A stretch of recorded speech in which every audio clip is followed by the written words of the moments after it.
Personal finance opinions YouTube channel में एक interesting video में आपको खुशामदीद। हम में से मेजॉरिटी लोगों की अगर बात की जाए तो हमारा गुज़र बसर और हमारा जो रोज़मर्रा की जो भी अखराजात होते हैं उनके लिए हमारा दारोमदार उस जॉब पे होता है जो हम 9 to 5 कर रहे होते हैं। और उस पे हम अपनी एनर्जी को लगा के अपने टाइम को लगा के जो भी एफ़र्ट्स कर रहे होते हैं उसकी बुनियाद पर जो मंथली इनकम हमें मिलती है सैलरी की सूरत में, उससे फिर हम अपने जो भी अखराजात होते हैं उनको पूरा कर रहे होते हैं, जो अपनी ख्वाहिशात होती हैं उनको पूरा करने की कोशिश कर रहे होते हैं। और वही हमारी सोल जो ब्रेड विनिंग होती है उसकी सारी की सारी डिपेंडेंसी उसी पे होती है। अब अगर इन्वेस्टिंग की बात की जाए तो बहुत सारे लोग कोशिश ये कर रहे होते हैं कि वो इन्वेस्टमेंट्स करें और इन्वेस्टमेंट्स को फिर सेकेंडरी इनकम स्ट्रीम के तौर पर ले रहे होते हैं, और उसमें से फिर जो उनको पैसा मिल रहा होता है, जो उसमें से फ़ायदा हो रहा होता है, उसको भी फिर वो अपनी जो ज़रूरियात हैं उनको पूरा करने के लिए किसी हद तक यूटिलाइज कर रहे होते हैं। स्टॉक मार्केट इन्वेस्टमेंट की बात की जाए तो स्टॉक मार्केट इन्वेस्टमेंट में एक जो बड़ा फैक्टर होता है और एक बड़ा एक अट्रैक्टिव ऑप्शन होता है वो डिविडेंड्स का होता है।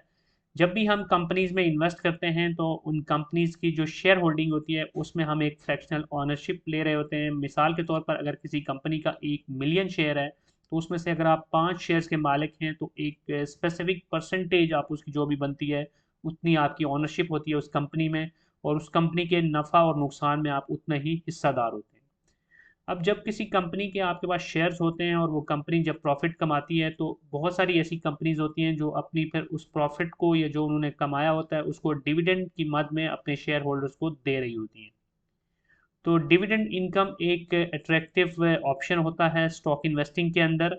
अब सवाल ये पैदा होता है कि डिविडेंड इनकम जो हमें मिल रही होती है जो कि हमारी फ्रैक्शनल ओनरशिप की बेसिस पे होती है वो बहुत थोड़ी अमाउंट होती है अगर हमारी सरमायाकारी कम है।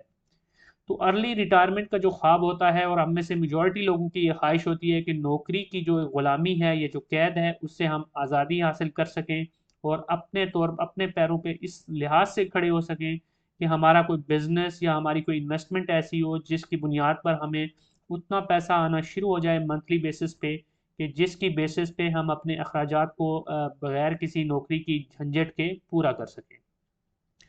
अर्ली रिटायरमेंट या फाइनेंशियल इंडिपेंडेंस का जो रूल है या जो कॉन्सेप्ट है वो इसी चीज़ के ऊपर बेस करता है कि आप अपने आप को फाइनेंशियली सिक्योर करें on the basis of your investments, और आपकी इन्वेस्टमेंट्स में से फिर जो रेवेन्यू जनरेशन हो, जो इनकम जनरेशन हो, वो उतनी हो जाए कि आपके जितने भी एक्सपेंसेस हैं, आपकी जितनी भी ज़रूरियात हैं, उसके लिए जो अमाउंट आपको चाहिए उससे ज़्यादा आपके पास आना शुरू हो जाए। अब सवाल ये पैदा होता है कि डिविडेंड इन्वेस्टिंग की अगर हम बात करें पाकिस्तान स्टॉक मार्केट में या दुनिया की किसी स्टॉक मार्केट में, तो डिविडेंड जो भी कंपनीज दे रही होती हैं वो एक ख़ास परसेंटेज से ज़्यादा नहीं होती। या डिविडेंड यील्ड की अगर बात करें जो कि कैलकुलेट की जाती है based on the current price of the share as well as annualise जो उसने डिविडेंड दिया होता है उसकी बुनियाद पर। तो बहुत सारी ऐसी कंपनीज होती हैं जिनकी डिविडेंड यील्ड कम होती है और कुछ की रीज़नेबल लेवल तक होती है। तो अब ऐसी सिचुएशन के अंदर अगर आप ये एस्टिमेट लगाना चाहते हैं कि कितनी सरमायाकारी या कितनी इन्वेस्टमेंट आप करें कि जिसकी बुनियाद पर आपको ऑन एवरेज जो एक हाइपोथेटिकल आप नंबर लें डिविडेंड यील्ड का, और एक हाइपोथेटिकल नंबर आप कंसीडर करें कि आपको मंथली कितना पैसा चाहिए अपने अखराजात को पूरा करने के लिए, तो फिर उसके लिए कितनी सरमायाकारी चाहिए, ये कैलकुलेशन कैसे की जाए। तो आज की इस वीडियो में इस हवाले से मैंने एक्सेल के ऊपर एक छोटा सा कैलकुलेटर तरतीब दिया है, उसके ऊपर हम चलेंगे और वहाँ पर जाकर हम कैलकुलेशंस की बेसिस पे देखेंगे कि अगर हम अर्ली रिटायरमेंट की तरफ जाना चाहते हैं based on the dividend investing in Pakistan stock market और एनी अदर स्टॉक मार्केट, तो उसके लिए हमें कितना पैसा चाहिए। अब ये एक्सेल के ऊपर आपको जो नज़र आ रहा है ये एक सिंपल सा कैलकुलेटर है जो हमें ये बताएगा कि how much we should invest to retire on dividend income, कि डिविडेंड इनकम इतनी हम कर लें कि हमारी जो भी एक्सपेक्टेशन है पर मंथ की वो पूरी हो सके। अब यहाँ पर अगर आप देखें तो इसमें कुछ कॉलम्स कुछ रोज़ हैं जो कि मैंने येलो कलर के बैकग्राउंड के साथ शो की हैं और कुछ ऐसी हैं जो कि ग्रे कलर में। येलो कलर की जो भी रोज़ हैं वो एडिटेबल हैं, यानी उनके अंदर आपने एंट्री डालनी है और उसकी बेसिस पे ये कैलकुलेटर आपको कैलकुलेट करके बताएगा कि आपको कितनी सरमायाकारी चाहिए टू अचीव योर टारगेट्स। अब हम एक एग्जांपल लेते हैं कि हमारा जो रिक्वायरमेंट है वो है 1 लाख रुपया महीने का, ये एक सिंपल सी एग्जांपल है, आप डिफरेंट भी कर सकते हैं, इसमें चेंज कर सकते हैं। लेट सपोज कि आपकी जो रिक्वायरमेंट है वो है 2 लाख रुपया महाना आपको मिल रहा हो, या कोई और बंदा 1 लाख, तो हम यहाँ पर 1 लाख की एग्जांपल लेते हैं। और अब आप ये देखना चाहते हैं कि इसके लिए आपको कितना पैसा चाहिए इन्वेस्टमेंट में, कि जिसकी बेसिस पे आप महाना 1 लाख डिविडेंड की मद में जनरेट कर सकते हैं। अब एक कंपनी, इसमें होगा ये कि आप डिफरेंट कंपनीज को देखेंगे स्टॉक मार्केट के अंदर। तो लेट सपोज हम एक ऐसी कंपनी का इंतखाब करते हैं जिसके शेयर की प्राइस इस वक्त है 50 रुपया। तो अब अगर 50 रुपया उसकी शेयर की प्राइस है, तो आप चेक करेंगे कि उसकी जो एनुअल डिविडेंड अमाउंट है वो कितनी है। तो हम अज्यूम करते हैं कि उसने 5 रुपये का डिविडेंड दिया है एनुअल, यानी कि उसकी डिविडेंड यील्ड जो कैलकुलेट होकर बनती है वो है 10%। अब अगर किसी कंपनी में आप इन्वेस्ट करते हैं जिसकी डिविडेंड यील्ड 10% है, और आपका टारगेट ये है कि आप 1 लाख रुपया महाना हासिल करना चाहते हैं, तो इस कैलकुलेटर से आपको मालूम हो गया कि जो आपका डिज़ायर्ड डिविडेंड पर ईयर है वो तो 12 लाख बनता है, with calculation of 1 lakh per month. लेकिन उसके लिए फिर आपको जो अमाउंट रिक्वायर्ड है इन्वेस्टमेंट के लिए, अगर आप वो देखें तो वो 12 मिलियन बनती है, यानी 1 करोड़ 20 लाख रुपया।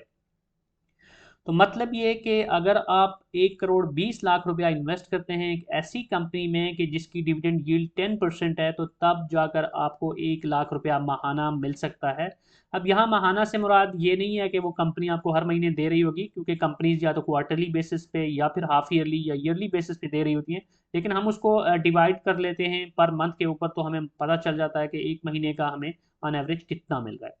अब इसके बरक्स अगर एक और कंपनी आप सेलेक्ट करते हैं जिसके शेयर की प्राइस है लेट सपोज के 200 रुपया है, लेकिन इंपॉर्टेंट चीज़ ये है कि उस कंपनी के जो डिविडेंड है वो बहुत अच्छा है और वो आपको 60 रुपये का डिविडेंड दे रही है। अब ये एक एग्जांपल है, ज़रूरी नहीं कि कोई ऐसी कंपनी मौजूद हो, ये आपको रिसर्च करनी पड़ेगी कि ऐसी कोई कंपनी है भी या नहीं है। तो ये जो कंपनी है इसकी जो डिविडेंड यील्ड है वो 30% है। 30% डिविडेंड यील्ड की हामिल इस कंपनी में अगर आप इन्वेस्ट करते हैं,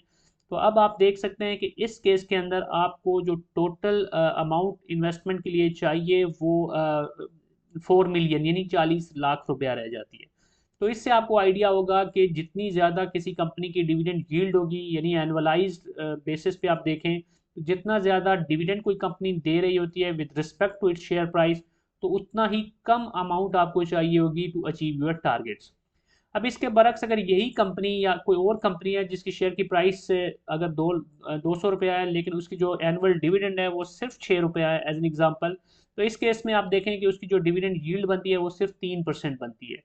तो अब जो 3% डिविडेंड यील्ड की हामिल कंपनी है उसके अंदर इन्वेस्ट करके डिविडेंड से अगर आप 1 लाख रुपया महाना का टारगेट हासिल करना चाहते हैं, तो इस केस में अब आप देख सकते हैं कि जो आपको इन्वेस्टमेंट चाहिए वो 40 मिलियन की यानी 4 करोड़ रुपए की है। तो इसको देखते हुए आप अब अंदाज़ा लगा सकते हैं, और पाकिस्तान स्टॉक मार्केट में मुख्तलिफ जो कंपनीज़ हैं, स्टॉक स्क्रीनर पे जाके आप देख सकते हैं कि कौन सी कंपनीज़ ऐसी हैं जिनकी डिविडेंड यील्ड अच्छी है और जो कंसेक्यूटिव कई सालों से अच्छे डिविडेंड दे रही हैं। तो फिर उसकी बेसिस पे आप इस कैलकुलेटर को यूज़ करके आइडिया लगा सकते हैं कि आपको कितनी अमाउंट चाहिए इन्वेस्टमेंट के लिए to reach to your desired targets of dividends. अब यहाँ पर कुछ और चीज़ें भी हैं जो यहाँ पर क्लियर करना ज़रूरी है, क्योंकि जो हमारे सब्सक्राइबर बेस है या जो हमारे व्यूअर्स होते हैं उसमें बहुत सारे लोग ऐसे भी होते हैं जिनको डिविडेंड यील्ड की भी सही से अंडरस्टैंडिंग नहीं होती, क्योंकि वो उसको मिक्सअप कर रहे होते हैं। मैंने पहले भी इस तरह की एक वीडियो बनाई थी, तो उस पर लोग कह रहे थे कि डिविडेंड तो फेस वैल्यू पे मिल रहा होता है जो ₹10 होता है। तो यहाँ पर फेस वैल्यू की बिल्कुल भी बात नहीं हो रही, क्योंकि जो डिविडेंड यील्ड कैलकुलेशन होती है उसमें सिर्फ डिविडेंड की अमाउंट को, शेयर की प्राइस को देखा जाता है। तो अब दूसरी चीज़ ये भी है कि जब आप डिविडेंड इन्वेस्टिंग करते हैं, तो यहाँ पर तो जो मैं आपको कैलकुलेशन दिखा रहा हूँ अभी, इसमें ज़कात की जो डिडक्शन होती है या टैक्स की डिडक्शन होती है, जो कमीशंस डिडक्ट हो रही होती है ब्रोकर की तरफ से शेयर की ट्रेड के ऊपर, वो मैंने यहाँ पे कंसीडर नहीं की। तो वो भी आप ज़रूर जहन में रखिएगा कि अगर आप फाइलर हैं या नॉन फाइलर हैं, तो आपके ऊपर क्या टैक्स बर्डन आ रहा है, या ज़कात की डिडक्शन कितनी हो रही है, या फिर आप जिस ब्रोकर के साथ अपनी इन्वेस्टमेंट्स कर रहे हैं तो उसके कमीशन की क्या परसेंटेज है। तो बहरहाल ये जो डिविडेंड होता है इसके ऊपर तो ब्रोकर की कोई कमीशन नहीं होती। ब्रोकर की कमीशन तो ट्रेड्स पे होती है जब आप ट्रेड कर रहे होते हैं। लेकिन अगर आपने किसी कंपनी के शेयर को ले लिया और सिर्फ आपको डिविडेंड आ रहा है, तो डिविडेंड डायरेक्टली आपके बैंक अकाउंट में आ रहा होता है, सिर्फ ज़कात और टैक्स की डिडक्शन हो रही होती है। दूसरी इंपॉर्टेंट चीज़ ये है कि स्टॉक मार्केट में जब भी आप इन्वेस्ट करते हैं तो शेयर की जो प्राइस है वो हमेशा अप एंड डाउन होती रहती है। जिसकी वजह से पोटेंशियली आपको कैपिटल गेन भी मिल सकता है या कैपिटल लॉस भी हो सकता है ऑन पेपर, यानी कि अनरियलाइज्ड होता है वो जब तक आप उसको सेल या बाय नहीं करते। तो उस फैक्टर को भी आपने जहन में रखना है। और दूसरी एक और इम्पॉर्टेंट चीज़ ये भी है कि जब आप स्टॉक मार्केट में इन्वेस्ट करते हैं तो जो जो आप को डिविडेंड मिलता है, तो अगर तो आप उस डिविडेंड को भी री इन्वेस्ट करते हैं, यानी कि आप कंपाउंडिंग करते हैं, तो उस केस के अंदर आपके जो नंबर ऑफ़ शेयर्स हैं वो भी बढ़ते जाते हैं। और जो जो आपके नंबर ऑफ़ शेयर्स बढ़ते जाते हैं, तो कंपनी अगर अपने डिविडेंड यील्ड को बरकरार रखती है या उसको इम्प्रूव करती है, तो आपको जो डिविडेंड मिल रहा है वो भी ज़्यादा होना शुरू हो जाता है। तो अब ये आप सोच रहे होंगे कि ये तो बहुत करोड़ों की गेम है, 2 करोड़ 4 करोड़ रुपया तो हर बंदे के पास नहीं होता, तो इतनी बड़ी अमाउंट आप कैसे इन्वेस्ट कर सकते हैं। तो पहली चीज़ तो ये है कि ये कोई रियलिस्टिक अप्रोच है भी नहीं कि आप इमीडिएटली ये सोचने शुरू कर दें कि डे वन से आप डिविडेंड इनकम के ऊपर डिपेंडेंट होकर अपनी जॉब को छोड़ दें और अर्ली रिटायरमेंट की तरफ जाएं। इसके लिए आपको एक ग्रेजुअल अप्रोच करनी पड़ती है और स्टेप बाय स्टेप चलना पड़ता है। लेट्स सपोज कि आपका अगर टारगेट है 1 लाख रुपए का, तो अभी आप इन्वेस्टमेंट अगर आपके पास कम है, तो फिर आपने अभी जो करंट टारगेट्स हैं वो भी छोटे रखने हैं। लेट्स सपोज आपने 20,000 का या 10,000 का टारगेट रखा कि इतना मैंने पर मंथ गेन करना है। फिर उसमें से जो पैसा आ रहा होगा उसको री इन्वेस्ट करते करते आप अपने टारगेट्स को भी बढ़ाते जाएंगे। And in the mean while आपका पोर्टफोलियो भी बिल्ड होता रहेगा और आपकी जो टोटल पोर्टफोलियो से डिविडेंड आ रहा है वो भी वक्त के साथ साथ जिस तरह स्नोबॉल इफेक्ट होता है उसकी तरह बढ़ना शुरू हो जाएगा। तो अब ये जो कैलकुलेटर है, ये जो एक्सेल शीट है, इसको मैं आपके साथ शेयर कर दूंगा। इसका लिंक आपको डिस्क्रिप्शन में मिल जाएगा, लेकिन ये रीड ओनली होगा, इसलिए मैंने यहाँ पे स्टेप्स लिख दिए हैं कि कैसे आप इसको अपने लिए यूज़ कर सकते हैं। बेसिकली आपको इस शीट को सेव करना होगा, इसकी एक कॉपी बनानी होगी अपने लिए, और वो कॉपी आपके लिए एडिटेबल होगी, और उसमें फिर आप डिफरेंट अमाउंट्स डाल के आप अपने लिहाज से कैलकुलेट कर सकेंगे कि आप कौन सी कंपनी में इन्वेस्ट करते हैं जिसकी स्पेसिफिक डिविडेंड यील्ड है अगर, तो उसमें आपको फिर कितना पैसा इन्वेस्ट करना पड़ेगा ताकि आप अपना जो भी रिक्वायर्ड टारगेट डिविडेंड है वो हासिल कर सकें। तो ये एक छोटी सी वीडियो थी जिसमें सिर्फ एक बेसिक सी कैलकुलेशन आपको समझाना थी कि आप अगर अपनी फाइनेंशियल प्लानिंग कर रहे हैं अर्ली रिटायरमेंट के लिए, या इवन जेनेरिक बात भी की जाए, तो अगर आप एक प्लानिंग करके आप टारगेट बेस्ड इन्वेस्टमेंट्स कर रहे हैं स्टॉक मार्केट में, तो उसके लिए ये कैलकुलेटर आपको काम आ सकता है। आज की इस वीडियो को यहीं पे कंक्लूड करते हैं। कोई भी क्वेश्चन है या फीडबैक है तो आप कमेंट सेक्शन में लिख सकते हैं। अगर आपको ये वीडियो पसंद आई है तो चैनल को सब्सक्राइब करना, वीडियो को लाइक करना, बेल आइकन को प्रेस करना मत भूलिएगा। Thank you very much.